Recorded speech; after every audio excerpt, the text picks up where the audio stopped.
Some quilting designs are just too much fun to do. Come join me as we quilt this one.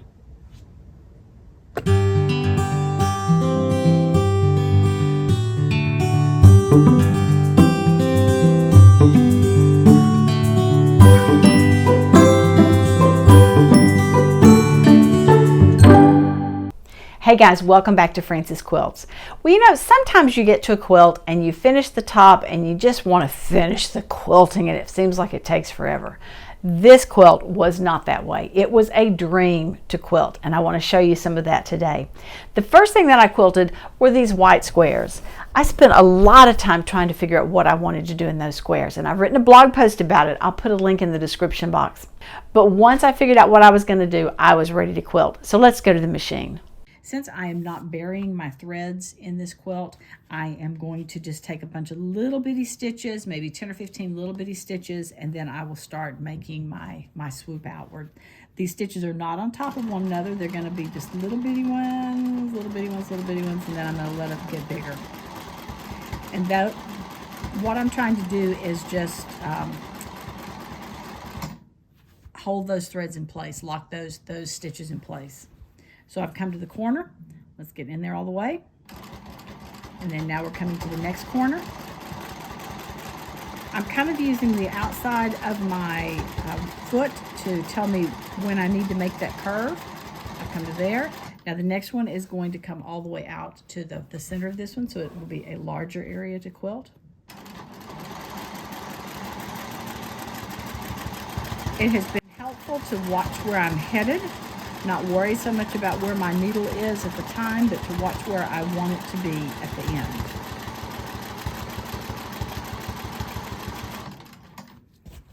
Because it is a larger quilt, there's a fair amount of stopping and moving the quilt to get it in position. Now we're going to a corner.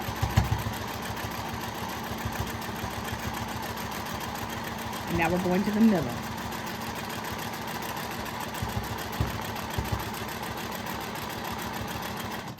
Coming back the other direction, we're going to head from here to the next corner.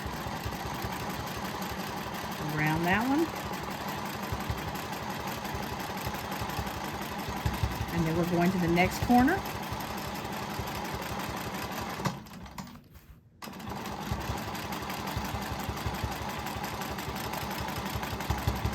And now we're going to the middle of the next one.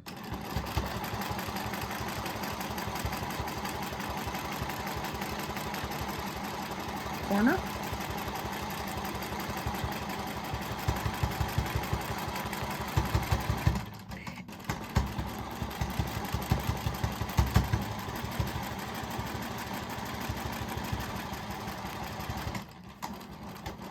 Now as we finish this last section, we're going to come down until we meet those stitches that we've already done.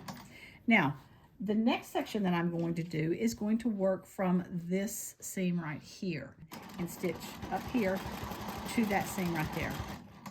And I'll start doing my echoing from there. So I'm going to roughly echo here and back around to that elongated point.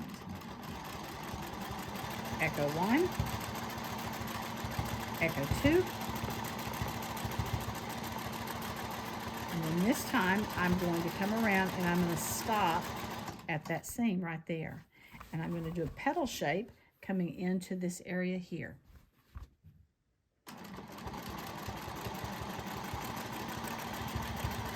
And I'm trying to stay within 1/4 inch of these seams just to make sure I'm holding it in place well. Come down and meet where I started, and now let's echo some more. 1, 2, 3, stopping at the seam line and the petal shape.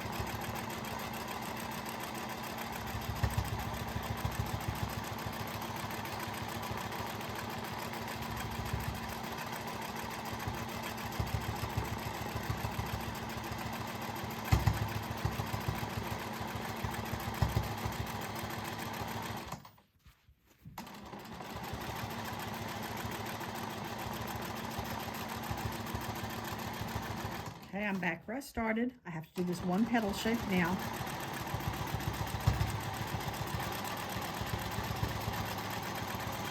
Now, as soon as I hit the stitches that I've already done, so I'm now traveling over previous stitches, I'm just going to make several small stitches, very tiny ones, again to lock those threads in place. So once I got through with those white blocks, I was originally planning on putting some curved designs in these alternating blocks, kind of a pumpkin seed sort of, you know, 2 arcs like that. But I finally figured out that there's just enough curves in here, so just some straight lines were going to be perfect for this. So I used a ruler and I pretended that there was an imaginary line that ran through all of this, straight through it, and I quilted 1/2 inch on each side of that imaginary line. So let's go do that. As I said in the intro, I'm going to be stitching not on this imaginary line that's going right here, but I'm going to be stitching 1/2 inch on this side and 1/2 inch on this side. So I'm using a straight edge ruler here that has 1/4 inch markings as it goes along. This is a Slim from Angela Walters. It's one of my favorites. How I'm going to be doing this is lining up the 1/4 inch line right here. You see that? I'm going to line that up along this imaginary line that I have right here. Once that's done, then I'm going to then come in and I'm going to quilt along the edge right here. And if you remember how we get this, let me put this down so that it'll hold it. How we get the 1/2 inch away is we've got a 1/4 inch from this line right here to the edge of the ruler, and then we have another 1/4 inch from this edge right here to where the needle is. One of the hardest things with this process has been making sure that I stay on the right point and keep the line going in the right direction. Here, let's get it lined up. One of the big things that I do is I look all the way down here to make sure that somewhere farther down here, that 1/4 inch is lined up with that point. Again, since I am not burying any of the tails on this, I'm just going to take a bunch of little bitty stitches to start out with. And I'm keeping my hand firmly here. I'm not holding it down here or up here. I'm holding it so that it covers as much of that ruler as I can. So just a few little stitches to get going. That's locked those stitches in place and off I go.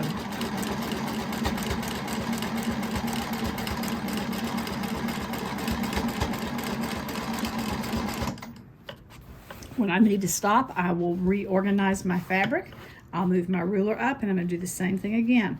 I'm going to look to make sure that this 1/4 inch line is in the right orientation all the way up as far as it will go. Put my hand in place and stitch.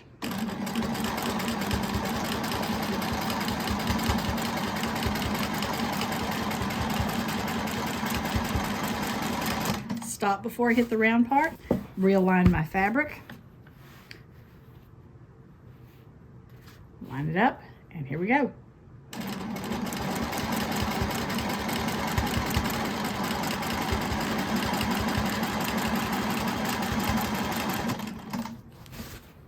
Now, I wish at this point that you could see where my eyes are pointed, because my eyes are not looking here. They're looking all the way back here to make sure as I stitch along that this ruler is not moving, or if it starts to move, I nudge it back into place. So again, I'm not spending a whole lot of time looking at my needle. And part of this is just feel. After you've done it for a while, you know how it feels. Stop. So now it was time to figure out the border. And I spent over an hour trying to decide which border design I wanted to use. And I've written a post about that too. Again, the link will be in the description. When I finally figured out, I decided I was going to do a mixture of straight lines and curves. You know, those things that I didn't use here, I put in the border. Let's have a look at that. I drew in some registration marks just so I would know exactly where I was quilting. So the first step was just to draw or to quilt from one point to the other. Now I'm going to quilt back down to the edge of my border. I did put some registration marks on that border just so I would know where my binding was going to end. So I came off and I'm coming back up to that center again, and I'm coming over the next way. So I'm just kind of doing some triangles inside the first triangle that I did. using that ruler each time to figure out my spacing and to keep those lines straight. Now I come back across to that point, and now I'm going to add a curve. I'm going to add that pumpkin seed design that I didn't use before. So I'm just using a smile ruler or smiley ruler from Angela Walters and just quilting down there. And then I'm going to start again. Go back to my straight edge ruler, and I'm going to come back up here and keep going. Well, there you have it. It took a little bit of time to quilt, but I'm so completely thrilled with how it looks. So scrap quilt number 2 in my Summer of the Scrap is now completely finished. I've got to get started on the next one. So today we did some free motion quilting and we did some ruler quilting. If you're interested in ruler quilting but you're scared to know where to start, I encourage you to start with a straight edge ruler. And it just so happens I have a course called Keeping It Straight, 8 Ways to Use a Straight Edge Ruler. Be sure and check it out and see if it might help you get started with ruler work. I think you'll enjoy it. Thank you so much for joining me here today as we finished up this very fun scrap quilt. And I look forward to seeing you next time on Frances Quilts. Remember, if you like what you've seen, be sure to give it a thumbs up and subscribe. Please check out my website and daily blog at francesquilts.com, and I can be found on Facebook and Instagram at Frances Quilts. Thanks so much for joining me. Hope to see you again soon.